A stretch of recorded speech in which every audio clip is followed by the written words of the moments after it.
अस्सलामु अलैकुम वरहमतुल्लाहि वबरकातुहू। इन्नल हम्दलिल्लाह नहमदुहु व नस्तईनुहु व नस्तगफिरुहु व नऊज़ु बिल्लाहि मिन शुरूरि अनफुसिना व मिन सय्यिआति अअमालिना। मन यहदिहिल्लाहु फला मुदिल्ल लहु व मन युद्लिल फला हादिय लहु। व अशहदु अन ला इलाहा इल्लल्लाहु वहदहु ला शरीक लहु व अशहदु अन्न मुहम्मदन अब्दुहु व रसूलुहु। अरसलहु बिलहक्कि बशीरन व नज़ीरन व दाइयन इलल्लाहि बिइज़्निहि व सिराजम मुनीरा। मन युतिइल्लाह व रसूलहु फ़क़द रशद वहतदा व मन यअसिल्लाह व रसूलहु फ़क़द ضल व ग़वा। वला यज़ुर्रु इल्ला नफ़्सहु वलन यज़ुर्रल्लाह शय्या। अल्लाहुम्मा सल्लि अला मुहम्मद व अला आलि मुहम्मद कमा सल्लैत अला इब्राहीम व अला आलि इब्राहीम इन्नका हमीदुम मजीद। अल्लाहुम्मा बारिक अला मुहम्मद व अला आलि मुहम्मद कमा बारकत अला इब्राहीम व अला आलि इब्राहीम इन्नका हमीदुम मजीद। अम्मा बअदु फ़इन्न अहसनल कलामि कलामुल्लाह व खैरल हदी हदी मुहम्मदिन सल्लल्लाहु अलैहि वसल्लम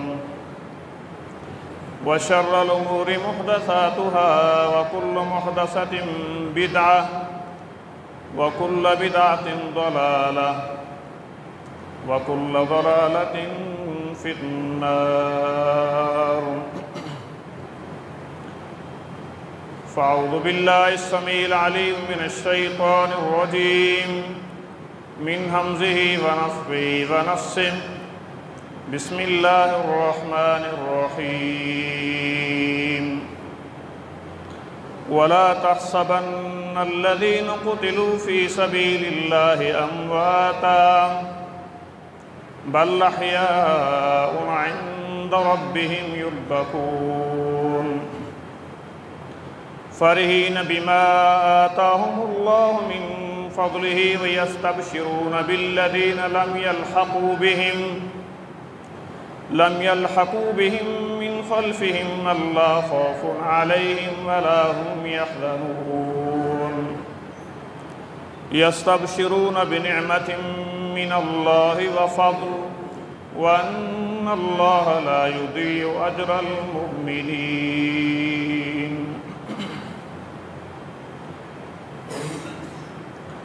रब्बि इश्रह ली सदरी व यस्सिर ली अमरी। मुख्तसर हम्दो सना दुरूद व सलात के बाद यकीनन हर ज़ीरू शइ खे मौत जो रायको ज़रूर चखणो आहे। कायनात के अंदर जेका बि रूह वारी शइ आहे, साह वारी शइ आहे, उन्हीं खे ही फ़ानी जहान ज़रूर छॾणो आहे।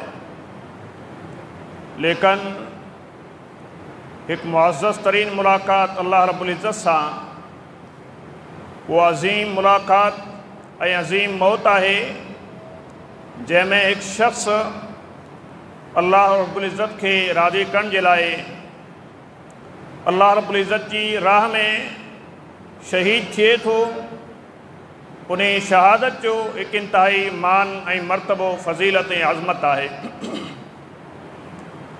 जंहिंजी अज़मत जो अंदाज़ो तव्हीं हिन ॻाल्हि मां लॻायो जो अल्लाह रब्बुल इज़्ज़त इन शहादत खे, इन अज़मत खे पाण सां वापार जी निस्बत फरमाई आहे।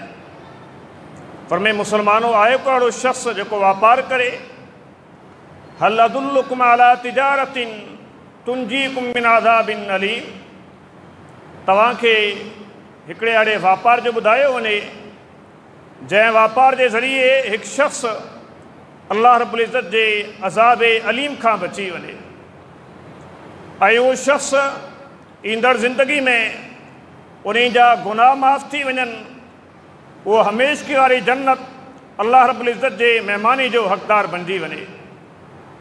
एतिरे क़दुरु जो अल्लाह सुब्हानहू तआला पंहिंजे पाकीज़े कलाम में फरमाई, इन्नल्लाह अश्तरा मिनल मुमिनीना अनफुसहम बिअन्न लहुमुल जन्नह, अल्लाह रब्बुल इज़्ज़त इन्हनि सां सौदो फरमायो आहे जेके शख़्स अल्लाह जी राह में शहीद थियनि था। सौदो ही आहे जो इहे शख़्स अल्लाह जी राह में शहीद थिया आहिनि ऐं इन्हनि जे एवज़ में इन्हनि खे जन्नत हतमी तौर ते ॾिनी वेंदी। इन्हनि खे यकीनन इहे शख़्स जन्नत जा हक़दार आहिनि। भाइरो, ही इंतहाई अज़ीम तरीन अमल, इस्लाम जी इंतहाई अज़ीम तरीन नेमत शहादत जी सूरत में सैयदना मुहम्मद रसूलुल्लाह सल्लल्लाहु अलैहि वसल्लम जिन पंहिंजे हज़रात सहाबा जी तरह तरबियत कई, और ये वक़्तु ॿिनि अमलनि खे इंतहाई साम्हूं रखियो वियो, जंहिंमें सभ खां पहिरीं अल्लाह रब्बुल इज़्ज़त जी ज़ात ते पुख़्तो ईमान, त अल्लाह सुब्हानहू तआला असांजो ख़ालिक़ आहे, असांजो मालिक आहे, ऐं उन रब्बुल इज़्ज़त इहा घुर कई आहे जो पंहिंजो बंदो अल्लाह जी राह में शहीद थिए।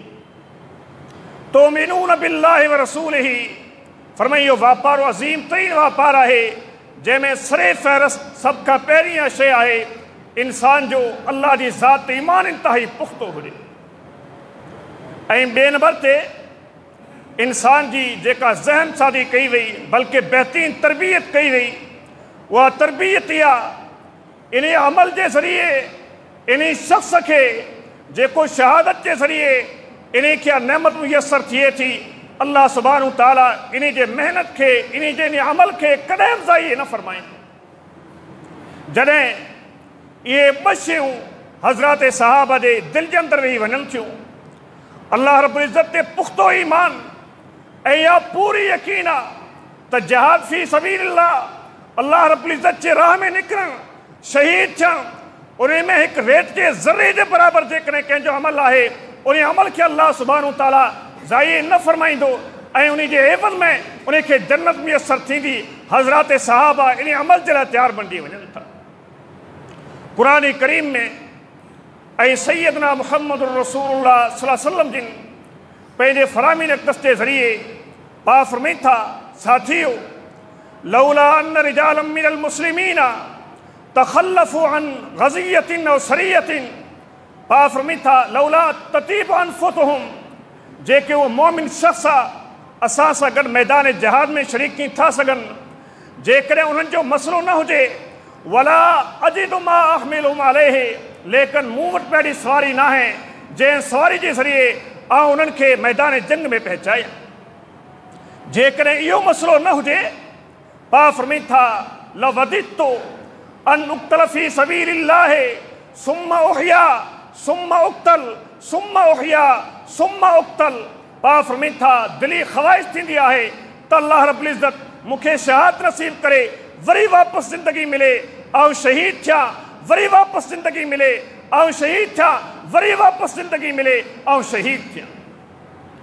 छाजी बिना ते पास सल्लम जी फ़रमाईं था, मा युक़लमु रजुलुन फ़ी सबीलिल्लाह कलिमतन वल्लाहु आलम बिमन युक़लम, जेको बि शख़्स अल्लाह रब्बुल इज़्ज़त जे राह में निकितो आहे, अञा पंहिंजे घरां निकितो आहे, गाज़ी जी हैसियत सां उन शख़्स खे हिकु कंडे जे बराबरि का मामूली रोहड़ लॻी आहे, को मामूली ज़ख़्म थियो आहे, पा फ़रमाईं था, इन ज़ख़्म जी बिना ते जेको इन जे जिस्म ऐं जान मां खून निकितो आहे, इहो खून रोज़े माशर क़ाइमु थियो।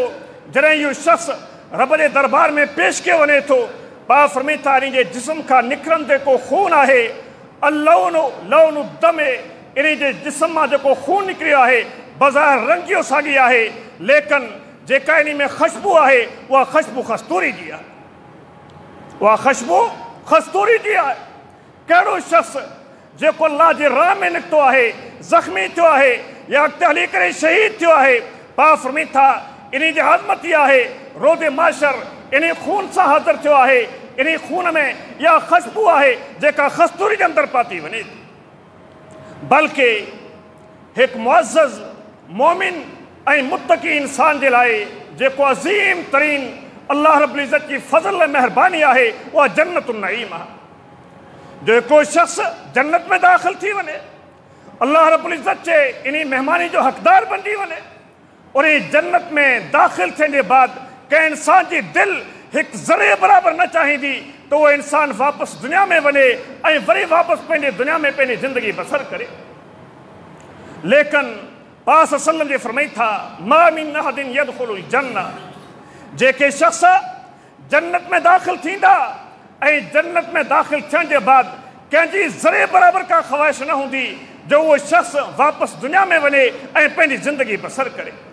हा कुझु शख़्स आहिनि जंहिंजी दिली ख़्वाहिश आहे, केरु शख़्स आहे जेके अल्लाह जे राह में शहीद थिया आहिनि, उन्हनि जी दिली ख़्वाहिश इहा आहे वापसि वरी असांखे ज़िंदगी मिले, असां शहीद थी करे अचूं, ॿीहर वरी ज़िंदगी मिले, असां शहीद थी करे अचूं, वरी असांखे ज़िंदगी मिले, असां शहीद थी करे अचूं।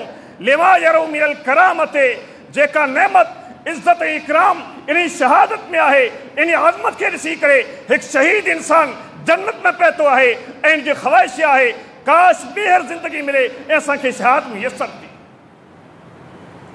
ऐं क़ुरान करीम जी इहा आयत करीमा जेका ख़ुतबे में तव्हांजे साम्हूं तिलावत कई आहे, ग़ज़वे उहद जे बाद इहा आयत नाज़िल थिए थी। सैयदना अब्दुल्लाह बिन मसूद रज़ियल्लाहु ताला अन्हु जिन पाक सल्लम खां बयानु फरमाइनि था, पाक फरमाइनि था इहे शहीद थींदड़ शख़्स आहे, ग़ज़वे उहद में 70 सहाबा किराम शहीद थिया। पाक फरमाइनि था इन्हनि शहीदनि जा रूह जन्नत में मौजूदु आहिनि, उन्हनि जा रूह चरी करे खाई पी करे वरी वापसि पंहिंजे आख़िरनि जे अंदरि अचनि था। अल्लाह सुब्हानहू तआला उन्हनि खे अर्ज़ु फरमायो हल तश्तहूना, तव्हां जन्नत में पहुची चुका आहियो, अञा हिते दुनिया मौजूदु आहे। हिकु शहीद इंसान जीअं ई शहीद थिए थो, अल्लाह रब्बुल इज़्ज़त उन जी आज़मत जी बिना ते उन जे रूह खे डायरेक्ट जन्नत में पहुचायो वञे थो ऐं जन्नत जे आख़िरनि में उन जो रूह मौजूदु आहे। पाक फरमाइनि था जन्नत जा फल फ्रूट खाइनि था, उन जो नेमतूं इस्तेमालु कनि था।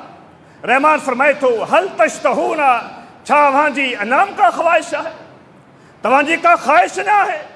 अल्लाह सुब्हानहू तआला जॾहिं बार बार इहो फरमाए थो तॾहिं फरमाइण लॻा ऐं अल्लाह करीम जॾहिं बार बार तव्हां पुछो पिया, असांजी ख़्वाहिश ई आहे अंतु रद्द अरवाहुना फी अजसादिना, वापसि असांजे इन रूहनि खे जिस्म में मोकिलियो वञे ऐं ॿीहर असां शहीद थी करे वापसि अचूं, असां शहीद थी वापसि वरी जन्नत में अची पहुचूं। भाइरो इन अल्फाज़ जे ज़रिए हिकु इंसान महसूसु करे सघे थो त अल्लाह रब्बुल इज़्ज़त हिकु मोमिन ऐं मुत्तक़ी इंसान जी इन शहादत में केतिरे क़दर अज़मत रखी छॾी आहे।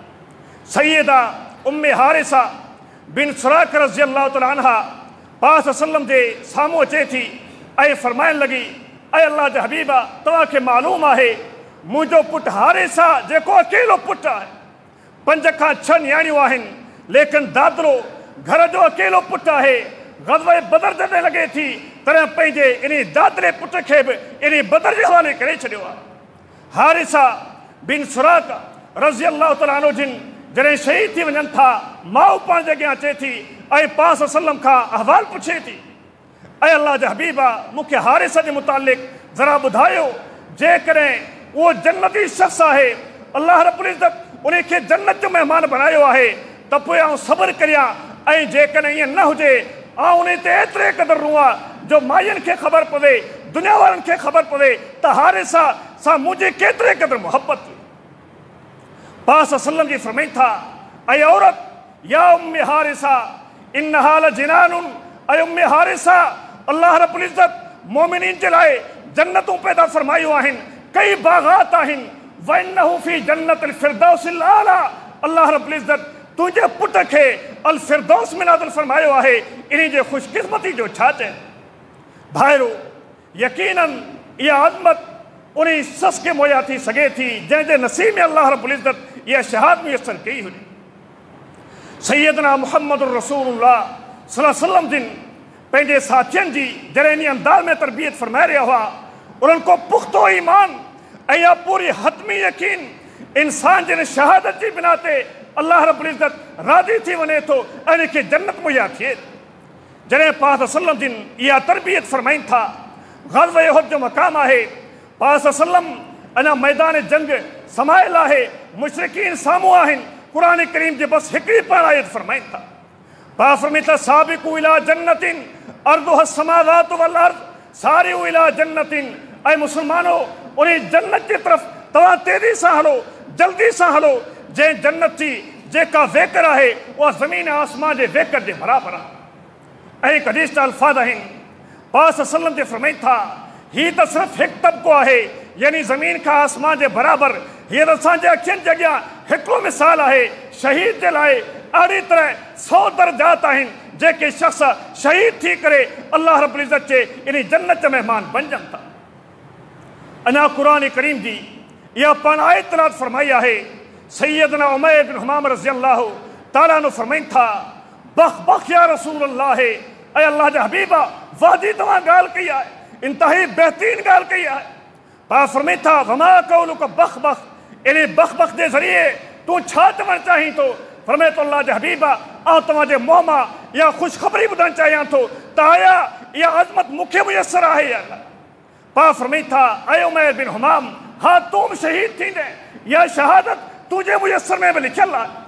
अञा इहे अल्फाज़ चवण जी देरि हुई, साहब किराम फरमाइनि था उमैर बिन हुमाम जे हथ में खजूरूं आहिनि जेके खाई रहियो आहे।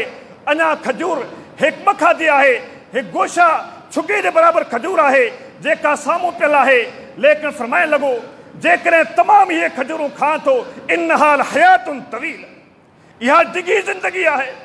हिकु छुके जे बराबरि इंसान खजूर खाए, इन में देरि केतिरी लॻे थी, इन में टाइम केतिरो लॻे थो, लेकिन छा आहे साम्हूं जन्नत पुकार रही आहे।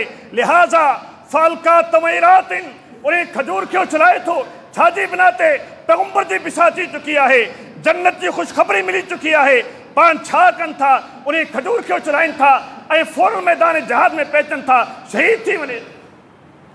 इन साॻी नौइयत वाक़ियो पाक सल्लम जिन जॾहिं हज़रात सहाबा खे पंहिंजे फ़रामीन जे ज़रिए इहा ॻाल्हि सम्झाए रहियो हुआ, ख़बरदार मुंहिंजा साथियो, इन अब्वाबल जन्नत तात ज़िलाल सयूफ़, इन तलवारनि जे छांव जे हेठां जन्नत जा दरवाज़ा मौजूदु आहिनि। शहादत जे ज़रिए इंसान जन्नत जे दरवाज़नि ताईं पाण पहुची सघे थो।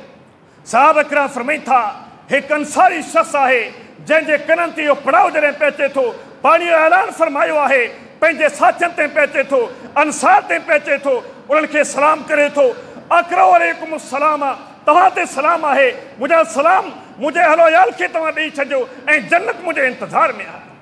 पंहिंजे उन तलवार खे वठे थो हता के फौरन शहीद थी वञे। ऐं भाइरो, दिलि में ख़्वाहिश एतिरे क़दुरु आहे, प्यारे पैगंबर जी इन तरबियत जे बाद इहे त जोधा जवान आहिनि, इहे त सिपाही जेके मैदान जंग में पहुचण वारा आहिनि, लेकिन इन तरबियत जे बिना ते उहे ॿारड़ा जेके अञा नाबालिग आहिनि, 15 साल जा न आहिनि थिया, लेकिन मैदान बदर में उहे पहुची रहिया आहिनि। सैयदना अब्दुल्लाह बिन उमर रज़ियल्लाहु ताला अन्हु जे फरमाइनि था जंहिं टाइम ते ॿारनि जी वारी आई, पाक सल्लम जिन नंढनि छोकिरनि खे सिलेक्ट करे हुआ त कहिड़े कहिड़े शख़्स खे असां मैदान में पहुचाईंदासीं। जंहिं टाइम ते पाण इहे शख़्स क़बूल करे हुआ, अब्दुल्लाह बिन उमर जॾहिं साम्हूं अचनि था, अञा 13 खां 14 साल जी उमिरि आहे, पाण खे रिजेक्ट कनि था, पाण वापसि मोटाए छॾीनि था। दिली अल्फाज़ आहिनि, अल्लाह जी ज़ात जो कसम आहे, फमा बात अलैया लैलतुन कत मिसलुहा मिनल हुज़्न वल बुकाए। पाक फरमाइनि था मुंहिंजी पूरी ज़िंदगी में जेका उहा राति ग़मगीन हुई, अहिड़ी ॿी का बि राति ग़मगीन कोन हुई।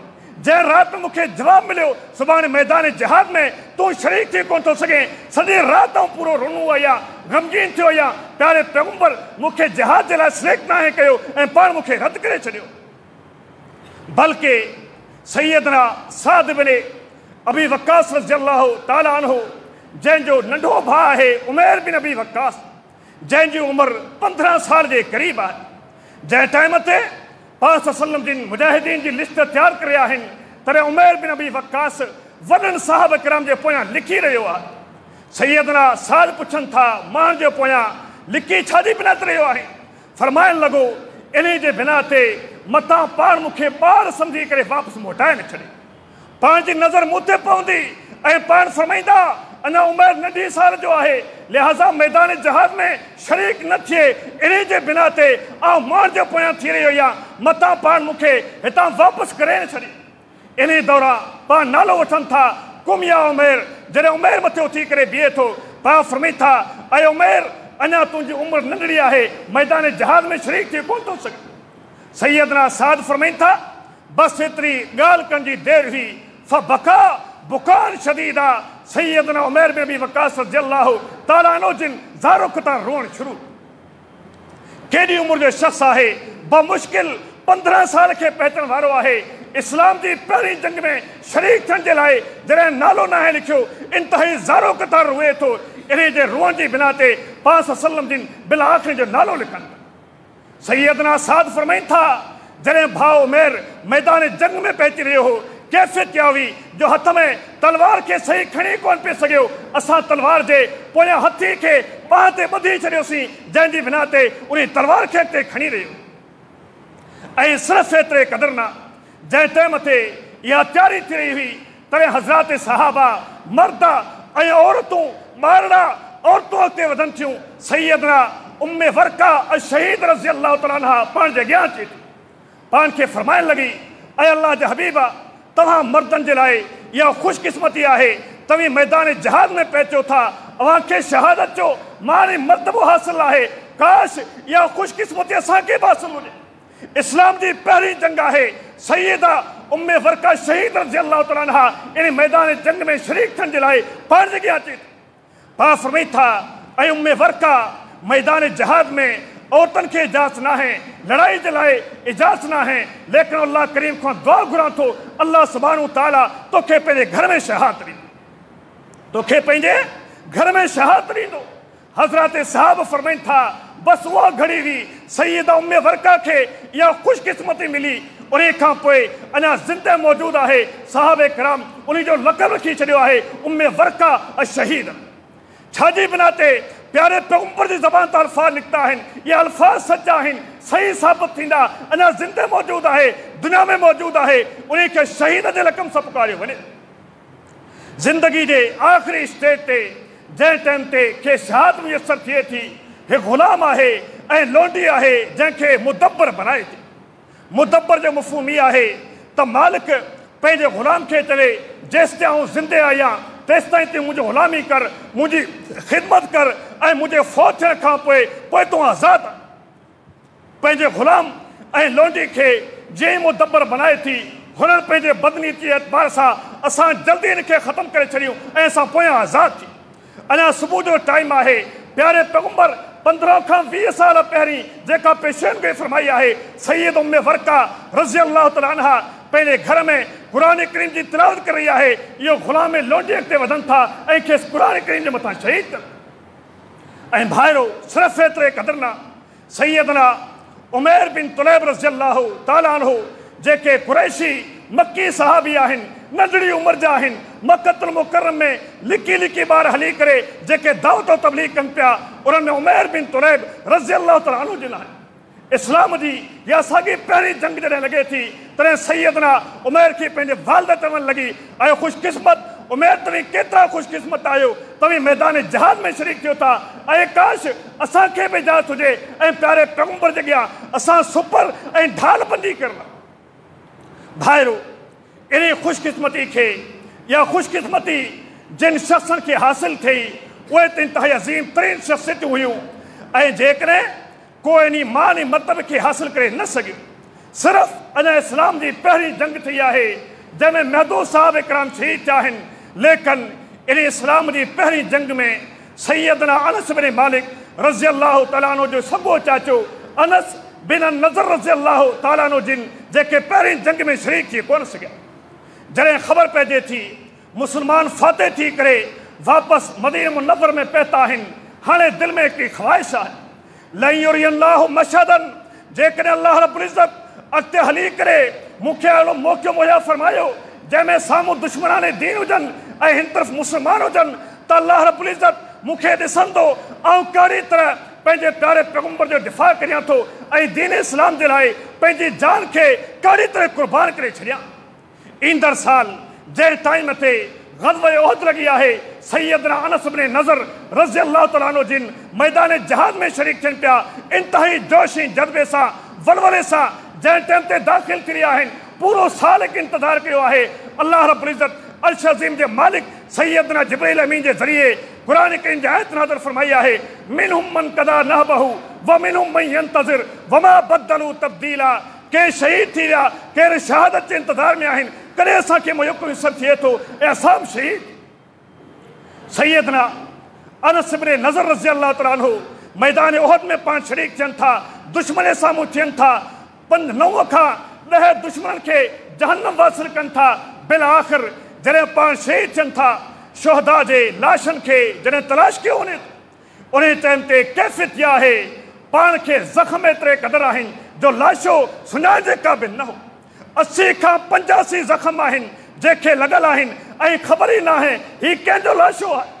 सैयदना अनस इब्न नज़र रज़ी अल्लाहु तआला अन्हु जी भेण अचे थी, जेका आङुरियुनि जे पोरनि मां पंहिंजे भाउ खे सुञाणे।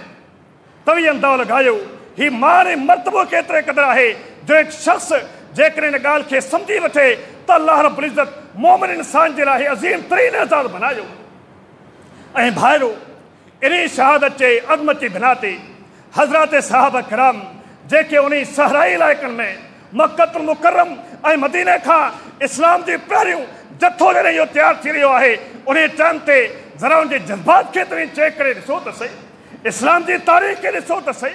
कॾहिं 313 आहिनि, दुश्मनाने दीन साम्हूं 1000 आहिनि, 650 आहिनि, दुश्मन 3000 आहिनि, जॾहिं मुस्लमान 3000 आहिनि, दुश्मन 30,000 आहिनि, जॾहिं मुस्लमान 30,000 आहिनि, दुश्मन 1,20,000 आहिनि। लेकिन रोब ऐं दबदबो छा आहे, ये 313, ये 650, ये 30,000 खे ग़ालिब मग़लूब करे अचनि था, पाण ग़ालिब थियनि था। इहे 30,000 1,20,000 खे मग़लूब बनाइनि था ऐं पाण फाते बंदी करे अचनि। सैयदना ख़ालिद बिन वलीद रज़ी अल्लाहु तआला अन्हु जेके इस्लामी फ़ौज जा पहिरियां कमांडर इन चीफ आहिनि, बल्कि हीअं चइजे इस्लामी पहिरीं GHQ जंहिंजो पहिरियों कमांडर इन चीफ जेके आहिनि सैयदना ख़ालिद बिन वलीद आहे। सैयदना अबू बकर सिद्दीक़ रज़ी अल्लाहु तआला अन्हु जिन पहिरियों इनखे कमांडर इन चीफ बनायो आहे। सन 12 हिजरी में हीअ ईरान रुस्तम मेहरान अहले फारिस ना जेको ख़त लिखियलु आहे, उन ख़त में जेके अल्फाज़ आहिनि, मुस्लमान हैरान बंदी वञे थो त कहिड़ी तरह इन बदवियनि इहे ॿाराड़ी जा माण्हुनि जज़्बा ईमान खे दिलि में सांडियो आहे ऐं रोब ऐं दबदबे सां दुश्मन सां साम्हूं ॻाल्हायो। सैयदना ख़ालिद बिन वलीद रज़ी अल्लाह तआला अन्हु जिन जेको ख़त लिखियो आहे, उन ख़त में अल्फाज़ इहे आहिनि, इन्ना नदूकुम मिनल इस्लाम, ऐं बादशाह असीं तव्हांखे इज़त सां इस्लाम जे तरफ़ छॾियूं था, तव्हां मुस्लमान थी वञो, असांजे दावत खे क़बूल करियो। ऐं जॾहिं दावत खे तव्हां क़बूल कंदव, तव्हांजे लाइ अमन ऐं सलामती मौजूदु आहे। जेकॾहिं तव्हां मुस्लमान न थिया, अव्हां पंहिंजे इलाइक़नि में आहियो, उन टाइम ते रोम ईरान यानी कसरा ऐं कैसर जेके वॾा उनजा नाला आहिनि, हैबत तारी आहे, वॾो हिकु नालो आहे। लेकिन सैयदना ख़ालिद जे ख़त जा अल्फाज़ छा आहिनि, तव्हां मुस्लमान थी वञो। जेकॾहिं मुस्लमान नथा थियो, तव्हां पंहिंजे इलाइक़नि में रहिजो ऐं असांखे टैक्स ॾेई रहिजो। तव्हांजे इलाइक़नि जी टैक्स असां मुस्लमान खणंदासीं, अहिड़ी तरह तव्हां ज़लील बंदी करे रहिजो। ऐं अॻिते सैयदना ख़ालिद बिन वलीद रज़ी अल्लाहु तआला अन्हु जेका धमकी ॾिए थो, उहे धमकी जा अल्फाज़ इहे आहिनि, जेकॾहिं हिन ॿिन्ही ऑप्शन खे तव्हां क़बूल न कयो त पोइ ख़बरदार, मूं वटि हिकिड़ी अहिड़ी फ़ौज मौजूदु आहे जेका फ़ौज पंहिंजे क़तल खे, शहादत खे अहिड़ी तरह पसंदि करे थी, जहिड़ी तरह अहले फारिस तव्हीं शराब खे पसंदि करियो था, दुनिया जे ख़्वाहिशनि खे पसंदि करियो था, पंहिंजी ज़िंदगी खे पसंदि करियो था। मूं वटि अहिड़ी फ़ौज मौजूदु आहे जेका जान पंहिंजे हथनि ते खणी करे हर टाइम ते शहादत जी घोरी आहे। इहो त ख़ाली ख़त आहे। 4 ऐं 5 साल जे बाद जॾहिं ग़ज़वे क़ादिसिया लॻी आहे, जंहिं टाइम ते सैयदना साद बिन अबी वक्कास रज़ी अल्लाह तआला अन्हु जेके अगरचे उम्र जा इंतिहाई बूढ़ा बणिजी चुका आहिनि, बहसियत सिपह सालार जे अमीर आहिनि, इन ग़ज़वे क़ादिसी जा पंहिंजा एलची मोकिलीनि था कासी जॻह ते वेही करे इन साॻी रुस्तम में रहनि। सभ खां पहिरीं 6 माण्हू वञनि था जेके ॻाल्हि ॿोल कनि था, इस्लाम जी उनखे दावत ॾियनि था, इस्लाम जी दावत ॾींदे गॾोगॾु सम्झाइनि था असां पाण हिन खां पहिरीं मुशरिक हुआसीं, असां में हम हल ख़राबी मौजूदु हुई, तव्हां मुस्लमान थियो, अव्हां जे लाइ हर क़िस्म जी सहूलियत मौजूदु आहे। रुस्तम पुछणु लॻो अव्हां जी इन दावत जो मेन मक़सदु छा आहे? जवाबु ॾियणु लॻा जेके इस्लाम जी तारीख़ में अॼु बि इंतिहाई सुनहरे अल्फाज़ लिखण जे क़ाबिल आहिनि, ले नुख़रिजा इबाद अल्लाह मिन इबादत इबादिल्लाह इला इबादत रब्बिल इबाद व मिन ज़ीक़ दुनिया इला सातिहा व मिन जौरुल अदयान इला अदल इस्लाम। ऐं बादशाह सलामत असांजो मेन मक़सदु इहो आहे इंसानियत खे इंसाननि खे इंसानियत जे ग़ुलाम मां कढी करे अकेले अल्लाह रब्बुल इज़्ज़त जे दर्जे सां अची उनखे बीहारे ऐं दुनिया जे इन कबी मज़हब खां कढी करे ख़ालिसतन उनखे इस्लाम जी दावत ॾी। जॾहिं बादशाह पहिरियों ॾींहुं उन्हनि खे रद्द करे छॾियो आहे, 6 जो 6 सहाबा किराम आहिनि, पहिरियां एलची आहिनि, कासिद आहिनि, जिन खे वापसि कयो वञे थो ऐं शाम वेले ख़बर वरिती वञे थी इन बदुनि जी कैफ़ियत छा आहे। सैयदना साद बिन अबी वक्कास जेके पंहिंजे लश्कर जरार खे 30,000 जे क़रीब कासी ते रोके करे वेठल आहिनि, रुस्तम जा एलची वञनि था, जासूस वञनि था, ख़बरगिरी वठनि था, शाम वेले ख़बर थी ॿुधाइनि था हे उहे शख़्स आहिनि जिन जा कपिड़ा फाटा पिया आहिनि, जिन जे पेरनि में सही जुतियूं कोन पियल आहिनि, जिन खे बज़ाहिर का तहज़ीब कोन पई अचे, जेके माशरे में जिन जे उथवे बहितर न आहे ऐं बादशाह सलामत असां पंहिंजे दुनिया जे रोब ऐं दबदबे जे ज़रिए इन्हनि खे मग़लूब करे सघूं था। ॿिए ॾींहुं सैयदना रबी इब्न आमिर रज़ी अल्लाह तआला अन्हु जिन वरी पाण कासिद बंदी करे अचनि था, ख़ुदि रुस्तम खे घुरायो आहे त कंहिं न कंहिं एतबार सां सुलह थी वञे ऐं असांजे पाण में जंग न थिए। सैयदना रबी इब्न आमिर रज़ी अल्लाह तआला अन्हु जिन जॾहिं बादशाह जे अॻियां पहुता आहिनि, हिन खां पहिरीं बादशाह पंहिंजो सोनो ताज पहिरे करे ताज पंहिंजे सोने तख़्त ते वेठल आहे ऐं परे परे रेशम जा जेके इहे चादरूं आहिनि उहे विछायलूं आहिनि। तां रबी खे ख़बर पवे असां जेके कसर वारा आहियूं मामूली न आहियूं, बल्कि दुनिया जी शान ऐं शौक़त हर रोब ऐं दबदबो सां मौजूदु आहे। क़ुर्बान वञे हज़रत साहब कराम था उन्हनि कीअं दुनिया खे हीअ सम्झो हो। सैयदना रबी खे ख़बर पइजे थी घोड़े सवार थी करे उतां निकिरे थो, हथ में नेज़ो खणे थो, उन तमामु चादर खे चिरींदो करे बादशाह जे अॻियां अची पहुचे थो, बराबरि जे अची वेहे थो, पंहिंजे नेज़े खे उन रेशम जे विहान में गाड़े करे वेहे थो, बादशाह मूंसां ॻाल्हि कर, तोखे सुलह करणी आहे या तोखे जंग करणी आहे। वरी वापसि 3 ॾींहं सैयदना मुग़ीर बिन शाब रज़ी अल्लाह तआला अन्हु अचनि था, इंतिहाई तफ़सीली दास्तान आहे, लेकिन मुंहिंजो मफ़हूम तव्हीं अंदाज़ो लॻायो जॾहिं इस्लाम में जुरत हुजे, इंसान में जुरत हुजे, ईमान हुजे, इन जे बिना ते इहे मुल्कनि जे मुल्कनि ताईं पहुची करे इस्लाम खे ग़ालिब बनाए करे। ऐं इहे सिर्फ़ु मर्द न हुआ, जेकॾहिं औरतुनि जे किरदार खे ॾिसजे हिकु इंतिहाई तफ़सील तरीन मौज़ू आहे त इस्लाम में औरतुनि जी बहादुरी कहिड़ी तरह बहादुर औरतूं रहियूं आहिनि। हिकु तरफ़ इहे रूमी आहिनि ऐं ॿिए तरफ़ हिकु तरफ़ इहे ईरानी आहिनि, ॿिए तरफ़ रूमी आहिनि, जिन सां जंग यरमूक लॻी आहे। उन जंग में पहिरीं बदार एतबार सां मुस्लमान बज़ाहिर पोइ अची वञनि था, लेकिन ख़बरदार तारीख़ जे एतबार सां उन टाइम ते जंग यरमूक खे जेको खटाइण में मेन किरदारु आहे उहे हज़रत सहाबी यादि जो आहे। जॾहिं रूमी अॻिते वधनि था, सैयदा उम्मे उमर रज़ी अल्लाह तआला अन्हा, सैयदा अस्मा बिन्त यज़ीद अस्सकन रज़ी अल्लाह तआला अन्हा खीमे मां बांस कढे थी, उन हिकिड़े बांस जे डंडे जे ज़रिए 9 रीमियुनि खे क़त्ल करे छॾे थी ऐं जहन्नम जे वासिल करे। उहे वापसि वञी करे चवणु लॻा त मुस्लमाननि पंहिंजे खीमनि में औरतूं कोन रखियूं आहिनि, बल्कि हाथी संभाले करे रखिया। भाइरो, इहो जज़्बो उन वक़्तु मौजूदु हो जॾहिं मुस्लमान खे पूरी यकीन हुई असांजे शहादत में रब जी रज़ा आहे ऐं असांखे बदिलो यकीन मिलंदो। ऐं जिन शख़्सनि खे इहा ख़ुशकिस्मती मुयसरु थी न सघी, तव्हांखे मालूम आहे हज़रत सहाबा इन ॻाल्हि ते केतिरे क़दुरु पछताईंदा हुआ। सैयदना ऐं जिन खे ख़ुशकिस्मती मिली थिए उहे केतिरे क़दुरु ख़ुशि थींदा हुआ। सैयदना हराम बिन मिल्हान रज़ी अल्लाह तआला अन्हु आहिनि, जेके ग़ज़वे मूता में जरन खे शहादत जे पहिरीं ज़रब लॻे थी, अञा शहीद थियण वारा आहिनि, तॾहिं पंहिंजे उन ज़ख़्म खे खणी करे पंहिंजे चेहरे ते लॻाए थो ऐं ज़बान ते अल्फाज़ चवणु लॻो, फुस्तो रब्बिल काबा, अल्लाह जी ज़ात जो कसम आहे, हाणे कामयाबु थी वियो। कातिल शख़्स जंहिं धक हयो आहे उहो पंहिंजे साथियुनि खां पुछे थो ऐं सहाबा किराम खां पुछे थो, इहो कहिड़ी ॻाल्हि में कामयाबु थी वियो? हज़रत सहाबा मुस्लमान सम्झाइनि था, कामयाबी हिन ॻाल्हि में असांजे ज़िंदगी जो मेन मक़सदु इहो आहे, असांजो मालिक असां खां राज़ी थी वञे ऐं असांखे जन्नत मिली वञे। सो उमर खे मिली चुकी आहे। जॾहिं कातिल खे ख़बर पइजे थी हीअ मुस्लमान पंहिंजे शहादत ते नाज़ा आहिनि, पंहिंजे शहादत ते ख़ुशि आहिनि, तॾहिं कातिल साॻे पाण सां मुस्लमान थिए। जेको शख़्स कातिल आहे उहो मुस्लमान थी वञे थो। सैयदना अम्मार बिन यासिर रज़ियल्लाहु ताला अन्हु जे अज़ीम दास्तान खां हिकिड़ो कहिड़ो मुस्लमान न वाक़ुफ़ हूंदो।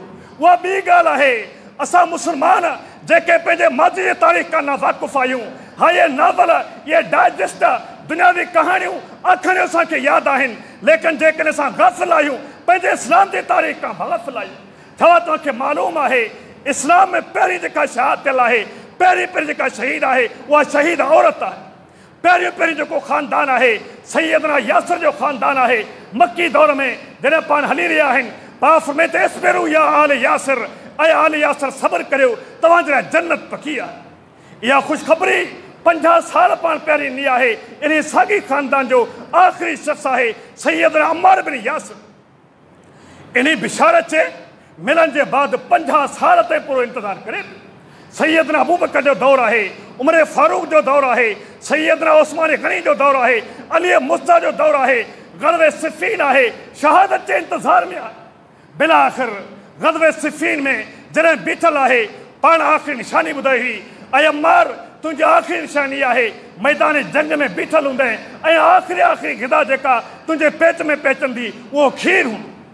जॾहिं इहा ग़िज़ा सैयदना अम्मार खे ॾिनी वञे थी, मैदान सिफ़ीन में बीठल आहे, ग़ुलाम अचे थो, खीर खणी करे पेश करे थो, तॾहिं हदीस जा अल्फाज़ आहिनि सैयदना अम्मार बिन यासिर जे उन ताईं मोहबत भरे अल्फाज़ खे, जोश ऐं जज़्बे ऐं शहादत खे पंहिंजे दिलि सां क़बूल कंदे अल्फाज़ खे ज़रा पढ़ी ॾिसो त सही।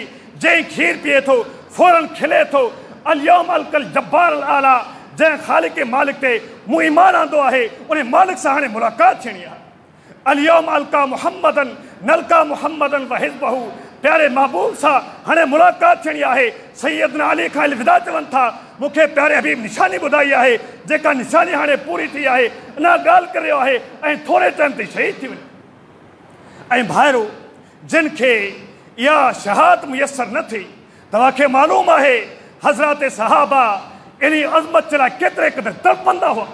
सैयदना उमर फारूक खे ख़बर पइजे थी, सैयदना उस्मान बिन मज़ून रज़ियल्लाहु ताला अन्हु जेके मदीने में मुहाजिर बणिजी करे अचनि था, इंतिहाई परहेज़गार आहिनि, इंतिहाई मुत्तक़ी इंसान आहिनि, लेकिन मदीने शरीफ़ में पहिरियां जेके फ़ौत थियण वारा आहिनि उस्मान बिन मज़ून आहे। जंहिं टाइम ते सैयदना उमर फारूक खे ख़बर पइजे थी त उस्मान बिन मज़ून बिस्तरे ते फ़ौत थिया, तॾहिं हदीस जा अल्फाज़ आहिनि सैयदना उमर फरमाइनि था, मुंहिंजे दिलि में धक लॻो, ऐं काश उस्मान बिन मज़ून केतिरे क़दुरु अज़ीम सहाबी आहिनि, लेकिन उनखे शहादत मुयसर थी कोन सघी। इहे साॻी सैयदना ख़ालिद बिन वलीद रज़ियल्लाहु ताला अन्हु जंहिं इस्लाम जे बाद इस्लाम जी कंहिं जंग खे न छॾियो, मोरख़ी लिखनि था इस्लाम आणण जे बाद इन कमांडर इन चीफ खां जेके 5 जंगियूं कयूं आहिनि, उहे टोटल जंगियूं 120 जे क़रीब आहिनि, जिन में अकेलो सैयदना ख़ालिद बिन मालिक पंहिंजे लश्कर जे ज़रिए शामिल थियो आहे। लेकिन छा आहे, वरी बि ख़ालिद बिन वलीद रज़ियल्लाहु ताला अन्हु जो जेको मौत थिए थो उहो बिस्तर ते थिए। हज़रत सहाबा ज़िंदगी जे आख़िरी लम्हात में वञनि था, तॾहिं सभ खां पहिरीं असां ॼण बुज़ुर्गनि खे नियापो मोकिलीनि था। सैयदना ख़ालिद फरमाइनि था, दुनिया जे बुज़ुर्गनि खे तव्हीं नियापो ॾिजो, जेकॾहिं क़त्ल, जेकॾहिं मौत इन तलवारनि में हुजे हा, दुनिया जे आलात में हुजे हा, ज़रात में हुजे हा, ख़ालिद हेसिताईं ज़िंदा कोन हुजे हा, लेकिन छा आहे इहा शहादत जंहिंखे मुयसर थी, मूं हेतिरियूं सारियूं जंगियूं कयूं आहिनि, अॼु तड़पी पंहिंजे बिस्तर ते फ़ौत थिया। हज़रत सहाबा जॾहिं तसली ॾियनि था, तॾहिं पाण ख़ामोश थियनि था। तूं सैफ़ुल्लाह आहीं, अल्लाह रब्बुल इज़्ज़त जी नंगी तलवार आहीं, तोखे कहिड़ी तरह शहीद थीस, को काफ़िर तोखे क़त्ल कंदो, तंहिंखां पोइ वरी ख़ामोश थियनि था। ऐं सहाबी रसूल क़ुरान करीम जी आयत जंहिंमें रहमान फरमायो, तव्हां ग़ज़वे तबूक ते वञी रहिया हुआ, जै टाइम ते कुछ मोमिनीन रोई रहा हुआ। रोई छाजे बिना ते असां अड़ी का सवारी ना है जै सवारी के जरिए असां मैदान जंग में पे भाईरो हजरत सहाबा इन मान इन आज़मत के हासिल करने के लिए कुरान करीम इन नक्शे के झिकियो है। तव्हां जै टाइम ते ग़ज़वे तबूक ते वञी रहा हुआ उन टाइम ते उहे मोमिनीन मौजूद हुआ जेके अखियुनि मां लुढ़करा रहा हुआ त काश असां वटि सवारी हुजे हा। सैयदना अबू लैला सैयदना अब्दुल्लाह इब्न मुग़फ़ल रज़ी अल्लाहु ताला अन्हु साहब रसूल आहिनि जेके पाण रोई रहा हुआ। साहब इकराम फरमाईंदा हुआ असां इनखे ॾिसी करे चवंदा हुआसीं हे उहे शख़्स आहिनि जिन जे बारे में कुरान करीम जी आयत नाज़िल थी आहे त भाइरो जॾहिं शहादत एतिरे क़दुरु अज़मत आहे एतिरे क़दुरु फज़ीलत आहे त पोइ इन जे पोयां मातम या कहिड़ी माना रखे थो। वरी अफ़सोस जी ॻाल्हि इहा आहे इन मातम जे आॾे इन बहाने हज़रत सहाबा बल्कि इंतहाई अज़ीम तरीन शख़्सियतूं सैयदना अबू बकर सिद्दीक़ सैयदना उमर फारूक सैयद आयशा सिद्दीक़ा रज़ी अल्लाहु ताला अन्हुम ते ज़बान तरादी के वञे थी। इन मातम जे बहाने पोयां जेके किस्सा पेश कया वञनि था अलियादु बिल्लाह। लेकिन तव्हांखे ॿुधाईंदो हलां अल्लाह रब्बुल इज़्ज़त हिकु मुस्लमान खे सम्झाइण जे लाइ इन्हनि जी आज़मत खे केतिरे क़दुरु बाक़ी फरमायो आहे। सैयदना अबू बकर सिद्दीक़ रज़ी अल्लाहु ताला अन्हु उमर फारूक आहिनि जिन जे ज़िंदगी जो शेडोल छा आहे। पास सल्लम जिन फरमाइनि पिया कुल तो आना व अबू बकर व उमर कुल तो आना व अबू बकर व उमर मशई तो आना व अबू बकर व उमर फलाणे महल ते असां वियासूं जबल उहद ते असां वियासूं। पूरी ज़िंदगी जे शेडोल में पास सल्लम जिन हज़रत सहाबा खे जॾहिं पंहिंजे रुफ़क़ा जो मिसाल ॾींदा हुआ हिकु तरफ़ पंहिंजो नालो आहे ऐं ॿिए तरफ़ सैयदना अबू बकर सैयदना उमर फारूक जो नालो आहे। ऐं सिर्फ़ु एतिरे क़दुरु न अल्लाह सुब्हानो ताला खे इहा रिफ़ाक़त इहो जोड़ एतिरे क़दुरु पसंदि आहे। सही बुख़ारी जी रिवायत आहे सैयदना उमर फारूक रज़ी अल्लाहु ताला अन्हु जिन जंहिं टाइम ते शहीद थी विया आहिनि सैयदना अली मुर्तज़ा हिकु तारीफ़ी कलिमात चवनि पिया मूंखे पूरी यकीन आहे अॼु तुंहिंजी मुलाक़ात तुंहिंजे हबीब सां ऐं अबू बकर सिद्दीक़ सां थियणी आहे। छाजे बिना ते जो पास सल्लम जिन पंहिंजे ज़िंदगी जे हर मरहले में तुंहिंजो ऐं अबू बकर जो नालो वरितो आहे। साहब फरमाइनि था पोइ हिते मुड़ी करे ॾिसूं था इहे सैयदना अली आहे। मुस्लमाननि खे ऐं अॼु जे बदअक़ीदनि खे ॻाल्हि सम्झाई वञे थी। अॼु बि अल्लाह रब्बुल इज़्ज़त इन आलम बरज़ख़ में रौज़तुम मिन रियाज़िल जन्नह में हिकु तरफ़ प्यारा पैगंबर आहिनि ऐं ॿिए तरफ़ सैयदना उमर फारूक सैयदना अबू बकर सिद्दीक़ आहे। दुनिया वारनि खे ॿुधायो वञे पियो मुंहिंजो अबू बकर ऐं उमर रौज़तुम मिन रियाज़िल जन्नह में मौजूदु आहे। सिर्फ़ु ईअं न आहे जॾहिं ज़िंदगी जा आख़िरी ॾियार आहिनि जंहिं टाइम ते पाण अलविदा कनि पिया नसीहत जा आख़िरी अल्फाज़ चवनि पिया पाण फरमाइनि था साथियो आउं हलां थो ऐं हौज़े कौसर ते तव्हांजो इंतज़ारु करियां थो। इहे अल्फाज़ चई करे पाण ईंदड़ निमाज़ ते अचनि था मस्जिद नबी में पिया अचनि था। साहब फरमाइनि था हिकु तरफ़ सैयदना उमर फारूक आहिनि ऐं ॿिए तरफ़ सैयदना अबू बकर सिद्दीक़ आहिनि। पाण फरमाइनि था हा कदा नुबस यौमल क़ियामा रोज़े महशर क़ाइमु थींदो असांजो जोड़ हीअं हूंदो।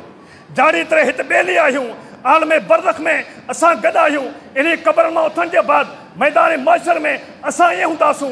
जाड़ी तरह जे मस्जिद नबी में असां टे गॾु बीठा आहियूं अहिड़ी तरह रोज़े महशर में असां गॾु हूंदासीं। त भाइरो हज़रत सहाबा सां इंतहाई गहरी अक़ीदत ऐं मुहबत असांखे हुअणु खपे बल्कि इस्लाम जे अज़ीम इन अज़मत यानी शहादत जे मुतालिक़ हर मोमिन ऐं मुख़लिस जी बि नियत हुअणु खपे। रहमान खां दुआ आहे त अल्लाह रब्बुल इज़्ज़त असांजो ख़ात्मो ईमान ते फ़रमाए असांखे बरहक़ शहादत नसीब फ़रमाए। अक़ूलु क़ौली हाज़ा व आख़िरु दावाया